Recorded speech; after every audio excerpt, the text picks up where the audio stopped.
इस वक्त बड़ी खबर उत्तर प्रदेश से आ रही। उत्तर प्रदेश की आगरा से बड़ी खबर है। लखनऊ एक्सप्रेसवे पर सड़क हादसा पेश आया है। ट्रक और बेकाबू बस में जबरदस्त टक्कर हुई है। 5 अफराद की इस सड़क हादसे में हलाकत हुई है, जबकि 50 अफराद जख्मी बताए जा रहे हैं। बिहार से ये बस जयपुर जा रही थी।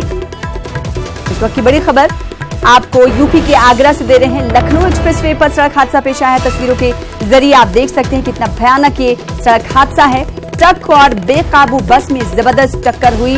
50 अफराद जख्मी बताए जा रहे हैं, जबकि 5 अफराद की हलाकत हुई है। बिहार से ये बस जयपुर की तरफ जा रही है।